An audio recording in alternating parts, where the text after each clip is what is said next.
Que alegria estar aqui depois de algum tempo, né? Como foi bom rever alguns rostinhos aqui na chegada, poder dar alguns abraços aqui. E como é bom ser igreja, né, gente? E deixa eu fazer uma pergunta para vocês. O que a gente celebrou no último domingo? Dia dos Pais. Eu não sei como é que foi para vocês, mas para mim foi bênção demais, gente. Assim, a minha bênção no Dia dos Pais foi, na sexta-feira, ver minha filha fazendo dízimos e ofertas aqui no UP. Daí, domingo, ela foi fazer dízimos e ofertas comigo lá na IBB Pinhais, assim. E nesse Dia dos Pais, eu celebrei com muita gratidão, assim, de verdade, com muito entusiasmo, o amor que minha filha tem por Jesus. Não podia receber um presente melhor do que ver que minha filha está caminhando nos caminhos do Senhor. Mas o fato é que muitas pessoas, mesmo tendo essa oportunidade de viver coisas extraordinárias com o Senhor, assim como eu e você temos vivido, acabam negligenciando esse privilégio. Acabam abrindo mão dessa oportunidade de realmente ter um encontro com o Senhor e desenvolver esse relacionamento de paternidade. Por N situações. A presença, talvez, do pai biológico não tenha sido algo que trouxe boas referências. Talvez a saudade, né? Eu perdi o meu pai quando eu tinha 8 anos de idade. Então, eu não tenho muitas memórias do meu pai biológico. Tem uma outra foto, outro, assim, tipo, são só alguns lances que eu lembro, assim, do meu pai. A única coisa que eu tenho certeza que eu lembro dele é careca, porque eu estou ficando, tá? Então, assim, eu sei que estou puxando ele nesse sentido. Mas, mesmo assim, sem ter tido o privilégio de viver com meu pai biológico por muito tempo, eu sou grato ao Senhor pelos 8 anos que eu tive.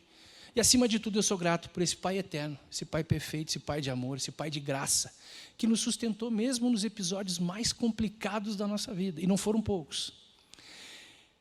Mas vamos ao texto. Eu quero compartilhar com vocês uma porção da palavra de Deus, que está lá na carta de Paulo, à igreja de Roma, no capítulo 8.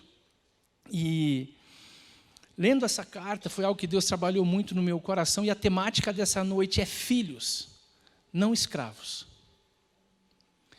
Pode parecer meio óbvio, mas muitas vezes não é. Porque mesmo chamando Deus de Pai, a gente se comporta como escravo. E o capítulo 8 da carta de Paulo aos Romanos, ela traz, né, como um dos temas essa questão da vida pelo Espírito, e essa luta, essa dicotomia, esse conflito entre a carne e o Espírito, a vida na carne. E ele aborda isso de uma maneira muito clara, muito específica. Ele fala sobre a mentalidade daqueles que são dominados pela carne. Carne, quando a gente fala, é a nossa natureza pecadora, pecaminosa. Na teologia paulina, quando a gente vê carne e corpo, ele geralmente está se referindo a isso. A nossa natureza caída, imoral, sem Jesus. E ele fala dessa questão e as consequências diante das escolhas que eu e você fazemos diariamente entre satisfazer a carne ou fortalecer o espírito. E a partir do verso 12, do capítulo 8, ele trata assim de uma postura, uma conduta, uma identidade e os benefícios que viver pelo Espírito pode trazer para mim e para você. E a palavra de Deus diz assim, lá em Romanos 8, 12 a 17, portanto, irmãos, estamos em dívida, não para com a carne, para vivermos sujeitos a ela. Pois se vocês viverem de acordo com a carne, morrerão.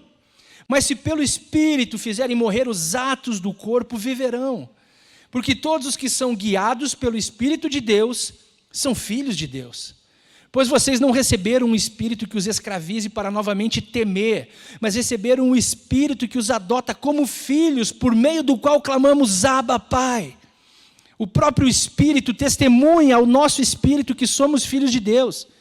Se somos filhos, então somos herdeiros, herdeiros de Deus e co-herdeiros com Cristo, se de fato participamos de seus sofrimentos, para que também participemos da sua glória. Vamos orar mais uma vez?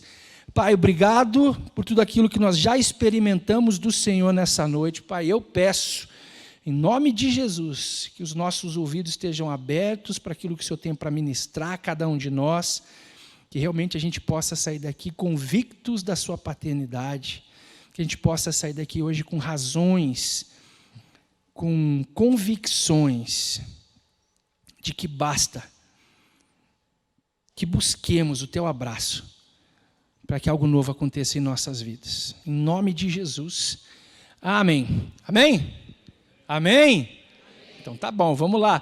Gente, o primeiro ponto que eu queria compartilhar com vocês aqui agora, ele pode soar como um pouco pesado. Mas o papo é reto. Nós não temos desculpas.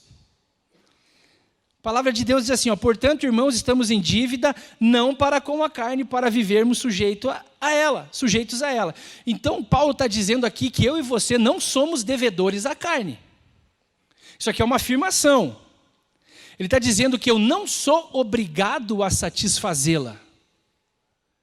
Paulo está deixando aqui muito claro que eu e você não temos que alimentar os nossos desejos e inclinações pecaminosas.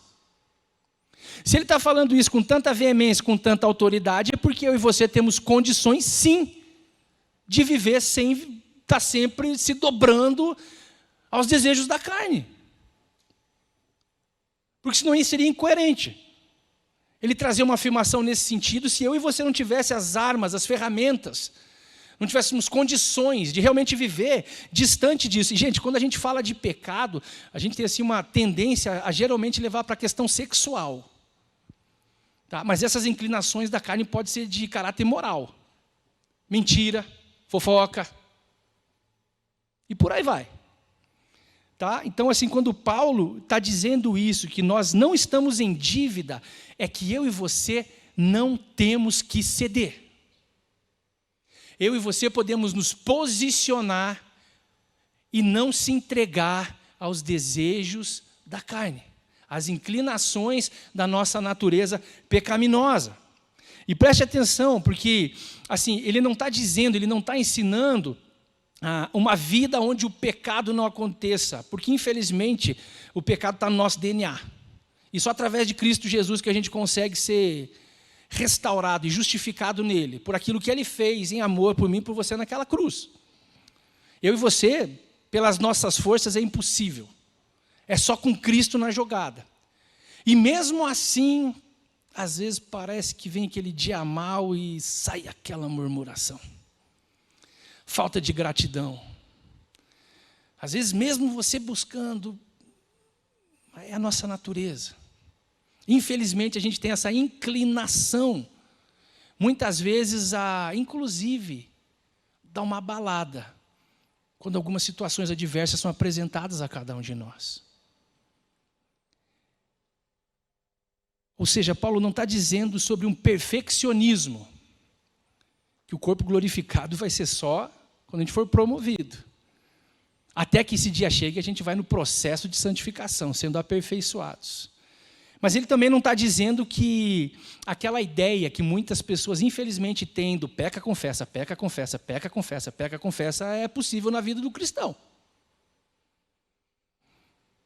Entendeu? Não tem como. Porque como ele mesmo mencionou, nós não precisamos ceder à carne. Então ele está dizendo, nós estamos num processo, nós estamos numa luta, e se eu e você formos bem alimentados com as armas espirituais, nós vamos ter vitória. Amém? Eu vou falar de novo, vou esperar um pouquinho mais de entusiasmo, tá? Se eu e você estivermos bem alimentados e desenvolvidos espiritualmente, nós teremos vitória, amém? Amém. Amém, é isso aí. É isso que Paulo está querendo nos dizer. Porque eu sei que nesse mundo, eu não vou atingir a perfeição. Se alguém tinha essa expectativa, sinto muito, você também não vai. Mas a gente vai viver sendo aperfeiçoado até o dia que Jesus volte ou nos chame. Mas isso não significa que a vida normal do cristão é ser diariamente escravizado pelo pecado. Não faria sentido o alto preço pago pela minha vida e pela tua, se o pecado, se o inimigo das nossas almas, se a nossa inclinação da carne continuasse tendo vitória. Não teria sentido.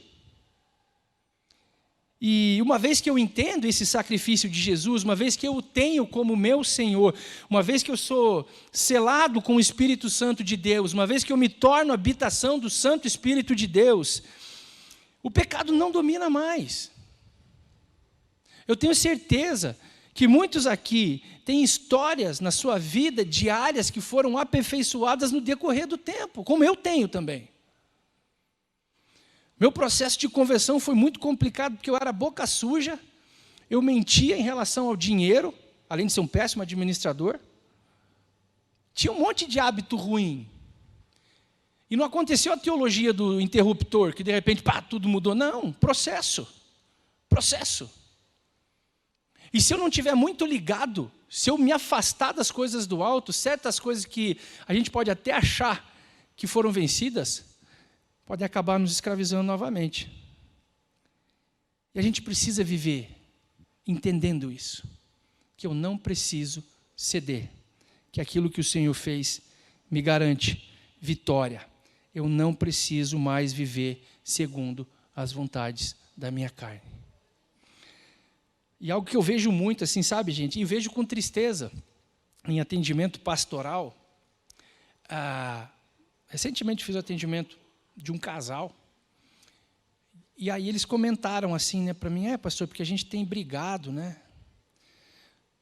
Eu falei, pois é, temos que descobrir o que está acontecendo, né? Geralmente, algumas brigas são por causa das competições, né, que acontecem dentro de casa e as acusações.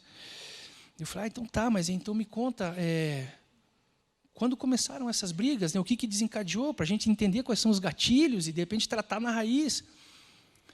Faz 10 anos atrás, quando a gente se casou.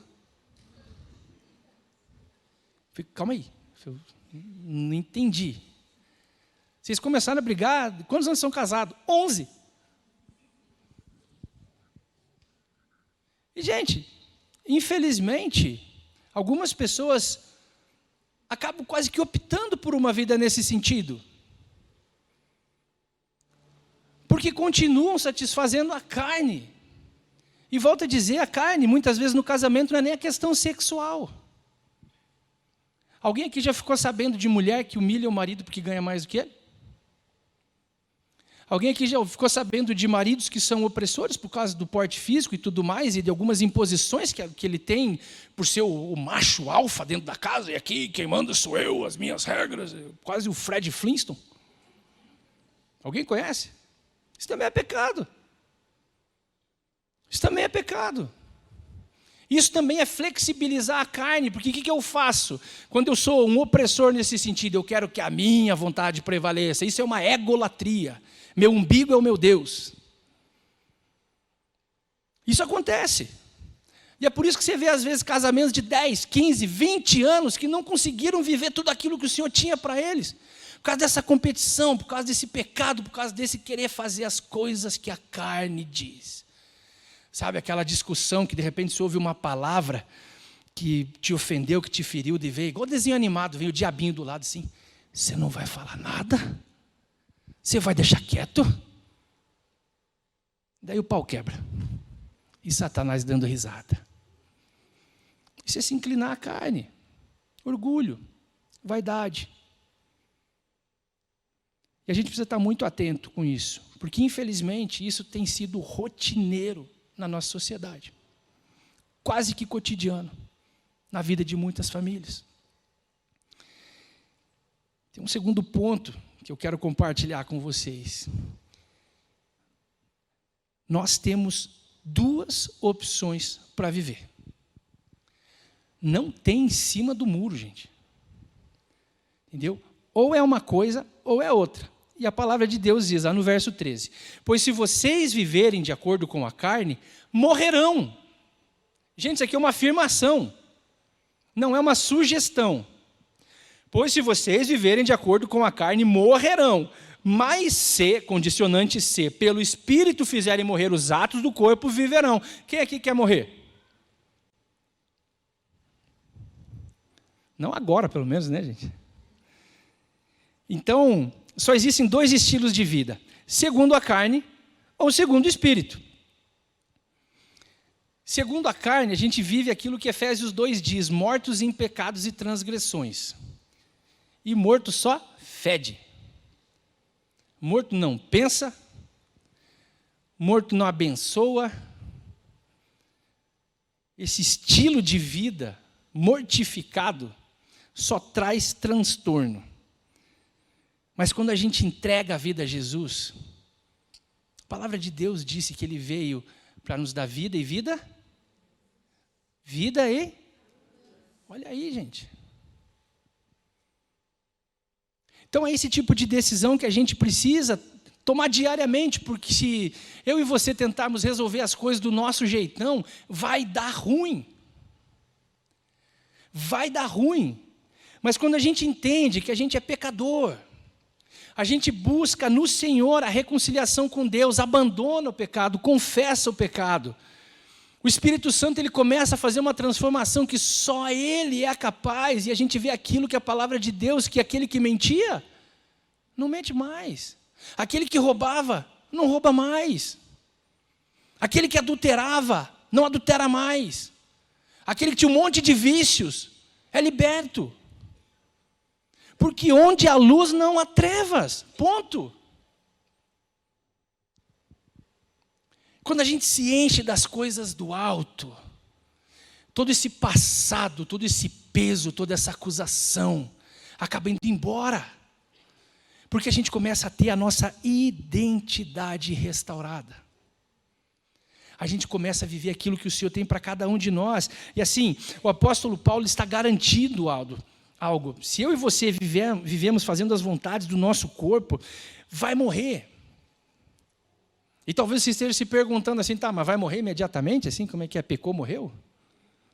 Pela graça e misericórdia não é, né? Senão a população teria sido pulverizada já, né? Não ia ter ninguém aqui, se fosse o peca fulmina. É graça, é a misericórdia. Mas tem gente que acha que isso é brincadeira. E a morte que muitas vezes a gente acaba experimentando é a morte moral. Acabamos de tanto nos ceder, a inclinar ao pecado, nós nos tornamos moralmente mortos, emocionalmente mortos. E aí chega naquele ápice da devastação, que é o espiritualmente mortos, que é muito pior do que morrer fisicamente. A pessoa está tão entregue à carne, que ela não consegue mais enxergar Deus. Está tão imersa num lamaçal de pecado, que parece que Deus é um sujeito distante, que se envolve com um monte de gente, menos comigo. Essa é a pior morte que pode existir. Viver sem esperança. Viver sem a certeza de que tem um Deus, que quando a gente abre aqui a nossa boca para orar, para pedir uma oração, como nós fizemos agora há pouco, muito mais do que ouvir, Ele se importa. Muito mais do que se importar, Ele age. Muito mais do que Ele agir, Ele te ama. Mas tem gente que, infelizmente, por causa dessa imersão no pecado, não está nem mais conseguindo ver Deus. Essa é a pior morte que pode acontecer. Muito mais severo, muito mais danoso do que qualquer enfermidade, qualquer patologia que você possa estar enfrentando. Uma vida sem Deus é a pior doença que eu e você podemos experimentar. Mas existe um outro jeito. E o texto mostra qual é. Mas se pelo Espírito fizerem morrer os atos do corpo, viverão. Olha só. Efésios 1,13 nos assegura que quando eu e você ouvimos e cremos no Evangelho, nós somos selados com o Espírito Santo de Deus. Olha só. E o selo representa que eu e você somos propriedade de Deus. Olha que bênção. Olha que transformação de um lamaçal de pecado para propriedades de Deus. Habitação do Espírito. E aí, a partir desse momento, a gente começa toda uma transformação. Nossos sonhos mudam. Nossos desejos mudam. Nossas convicções mudam. Eu acho que eu já falei aqui, eu achava antigamente que uma pessoa ser bem-sucedida, ela tinha que ser gerente de alguma coisa e ter uma caminhonete. Esse era o... Gente, eu quero ter uma caminhonete um dia ainda, tá? Não estou falando que não, tá? Mas hoje não é existencial para mim. É um adereço. Adoraria, se alguém sentir no coração. Mas o fato é que, tipo assim, isso para mim não é existencial. Hoje, para mim, o que vale a pena é o quê? Está aqui. Ter aqui a família reunida, dar um abraço no Márcio, cumprimentar a Esther, falar com o GG e com a Val, ver a família de fé, saber que minha família está bem, comemorar que a minha filha está nos caminhos do Senhor. Isso para mim hoje é existencial. E isso só muda quando a gente permite que realmente o Espírito Santo habite em nós. Mas ele não faz nada à força. E ele espera que eu e você cooperemos para que isso venha acontecer. A obra é dele. Mas uma coisa que o pastor Márcio Tunala sempre falava para mim, assim, ele falava, muitas pessoas já ouviram, tá? Edu, Deus vai fazer grandes coisas na tua vida, né? Eu enchi o peito e falava, amém, pastor. Ele falava, se você não estraga tudo. E eu era bom em estragar tudo, gente. A gente pode cooperar para que a gente possa viver as coisas do alto. A gente pode realmente trabalhar a favor para minimizar algumas catracas que a nossa carnalidade acaba impondo. Quando a gente começa a viver pelo Espírito. Quando a pessoa crê em Jesus, reconhece Ele como seu Senhor, a sua identidade é transformada. Olha o que a palavra de Deus diz no verso 14. Porque todos os que são guiados pelo Espírito de Deus são filhos de Deus. Gente, olha que presente. Sabe esse Deus, criador de tudo e de todos em todo o tempo? Ele te adota como filho. Ele te chama para perto. E Ele muda a tua vida. João 1, 12 e 13 diz assim também, contudo, aos que receberam, aos que creram em seu nome, deu-lhes o direito de se tornarem filhos de Deus. Então nós temos aqui condicionantes. Receber e crer, para se tornar filho. E não é só falar, é viver como quem reconhece o senhorio de Cristo. Crê em tudo aquilo que Ele passou, por amor a nós. E aí a gente tem a nossa natureza transformada, de escravos para filhos. Olha para a pessoa que está aí do teu lado e fala, você é filho de Deus. Fala aí, você é filho de Deus. Isso aí, gente, Deus tem planos e tem sonhos e tem projetos para a gente. E é muito interessante porque o texto continua trazendo ainda mais informação para a gente. Olha só, pois vocês não receberam um espírito que os escravize, para novamente temer, mas receberam o Espírito que os adota como filhos, por meio do qual clamamos, Abba, Pai. Nós não recebemos um espírito qualquer, nós recebemos o Espírito de Deus. A terceira pessoa da Trindade, o Deus, não uma energia, não uma força, Deus, começa a habitar em nós. E é por isso que é possível viver toda essa transformação. Tá, mas talvez esteja perguntando, mas Edu, quando é que eu recebo o Espírito? Quando eu reconheço que sou um pecador. Quando eu reconheço que a minha necessidade de salvação. Então, se eu preciso de salvação, eu preciso de um Salvador. Porque eu sozinho não dou conta. Eu me arrependo dos meus pecados. Eu paro de fazer do meu jeito e começo a buscar na Bíblia o jeito que Deus quer que eu faça. Casamento, sexualidade, criação de filhos, dinheiro, escolha profissional, relacionamentos, amizades, ambiente de trabalho, tudo é a Bíblia que começa a pautar. E quando eu começo a ter a Bíblia como meu manual de instrução, o negócio muda.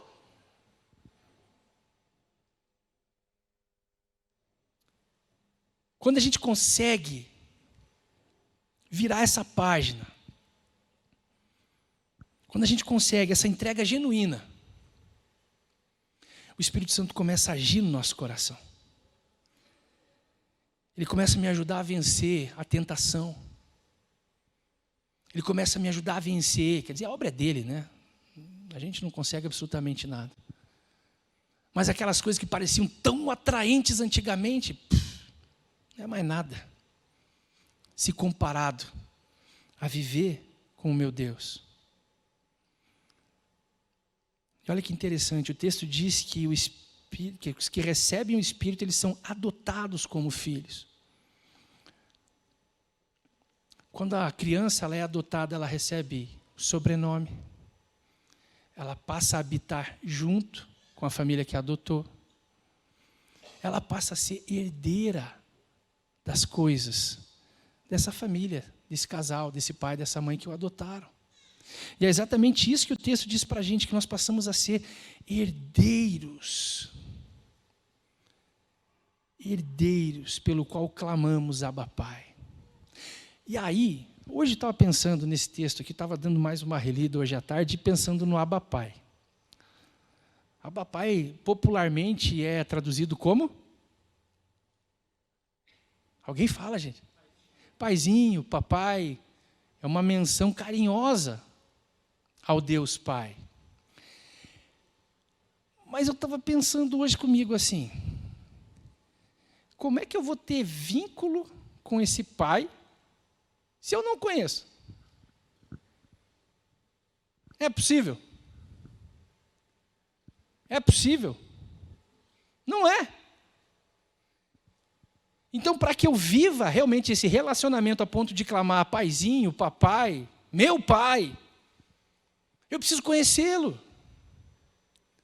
Mas não de ouvir falar, de ter as minhas experiências com ele, de ter os meus momentos com ele, intencionalmente. Porque quanto mais eu me aproximo do Senhor, mais eu sou encharcado por quem Ele é. E aí chamar Ele de paizinho é algo fácil. É gostoso. Sabe aquelas imagens que a gente vê às vezes em propagandas de televisão daquela criança que vem correndo, que se joga no colo do pai? É exatamente isso que a gente começa a provar quando a gente começa a entender quem é esse Deus Pai. Quando a gente começa a viver essa dimensão da paternidade de Deus.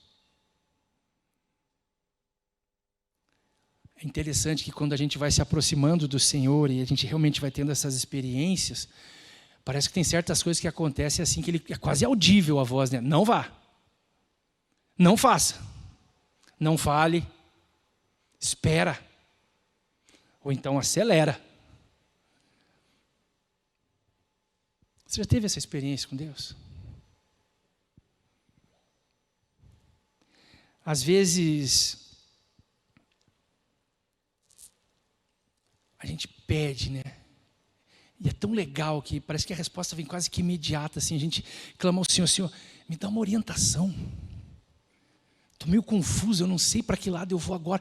Me dá uma orientação, Senhor. E você vai para o teu quarto secreto, e o teu pai que te ouve em secreto parece que ministra o teu coração. E aquele negócio que era um turbilhão de emoções, e aquela dúvida maluca, você fala, quer saber? Eu vou por aqui. E eu sei que o Senhor está comigo. Você já experimentou isso na tua vida? Essa santa convicção de que é o Senhor nos direcionando para alguma coisa, para algo novo. E quando eu e você recebemos o Espírito de Deus, a gente consegue viver essa dimensão de que é ser um filho. Porque Ele não nos amedronta. Ele não nos aterroriza. A gente para de ver, igual muitas pessoas, e eu era assim, gente, que eu via Deus como um tirano, pronto para pesar a mão em mim. Tolice. E como é bom hoje poder viver a paternidade do Pai. O próprio Espírito testemunha ao nosso espírito que somos filhos de Deus. Olha que interessante, ele testemunha, ele testifica, ele te convence. Ele mostra para você, você é filho de Deus. Se somos filhos, então somos herdeiros, herdeiros de Deus e co-herdeiros com Cristo, se de fato participarmos do seu sofrimento, para que também participemos da sua glória. E olha isso, presta atenção aqui, ó. Quando estamos vivendo essa entrega com o Senhor, mesmo que algumas vozes tentem te provar o contrário, você consegue se manter de pé. Você consegue se manter reto. Porque esse Pai que parecia tão distante, agora está pertinho de você, te abraçando, te guiando, te amparando. Aquele pecado que parecia tão interessante, já não tem valor nenhum. Absolutamente nenhum. Você pode fechar os seus olhos? Abaixar a tua cabeça? Eu creio que o Espírito Santo já ministrou aqui mentes e corações nessa noite. E eu creio que decisões foram tomadas aqui nessa noite. E talvez você tenha até concordado com algumas coisas aqui que eu disse. Mas lá dentro do teu coração a frase que vinha, o pensamento que vinha era: poxa, como eu queria viver isso. Como eu queria viver dessa forma, com essa convicção. Como eu gostaria de viver essa paternidade, sabendo que tem um Deus cuidando de mim, um Pai todo-poderoso. Sabe, talvez você tenha se enveredado em alguns caminhos que te trouxeram muito dano. Talvez você tenha tomado algumas decisões, tenha feito algumas escolhas que te afastaram do Senhor. Talvez o inimigo esteja te acusando. Mas eu quero te falar uma coisa, assim como aconteceu com o filho pródigo, o pai está de braços abertos te esperando.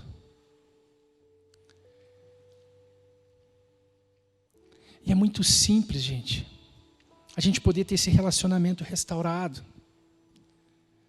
E eu vou fazer uma oração e somente se você concordar, você vai repetir ela no seu íntimo nesse momento. Senhor Jesus, eu reconheço que sou um pecador. Eu reconheço que tenho tomado decisões que não te agradam. Que eu cedi a minha carne. Pai, mas eu creio em tudo aquilo que foi dito nessa noite. E eu não quero mais viver nos lugares, com as pessoas, nos hábitos, nas manias que eu vivia. Eu quero viver essa dimensão da paternidade na minha vida. Eu quero saber o que é ser teu filho. E hoje eu te recebo como meu Senhor, Salvador da minha vida, e entrego a minha vida ao Senhor. Você fez essa oração? Levante uma das suas mãos, onde você está? Você que fez essa oração de entrega de vida ao Senhor Jesus. Amém, amém. Louvado seja o nome do Senhor. Amém. Louvado seja o nome do Senhor. Eu sei que o Espírito Santo está te falando.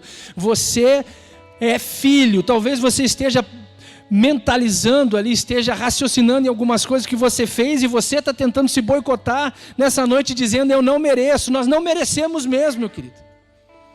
Mas hoje o Senhor preparou esse encontro para que haja esse momento de reconciliação. Você que hoje declara que o Senhor Jesus é teu único e suficiente Salvador, você que levantou a mão agora, quero te convidar, vem aqui na frente. Nós queremos orar por você. Nós queremos orar com você. Dê esse passo de fé. É algo simples, você vai sair do seu lugar, esquece quem está do teu lado, agora é você e o Pai. Você está na casa do Pai. Ele preparou esse encontro para que você viesse até Ele, para que você pudesse derramar todo esse monte de coisa que Ele já sabe que você fez. Mas hoje Ele quer te abraçar de um jeito que talvez você nunca tenha sido abraçado. Hoje Ele quer realmente trazer algo novo para a tua vida. Hoje Ele quer restaurar a tua identidade de filho, de filha, para que você possa viver algo novo.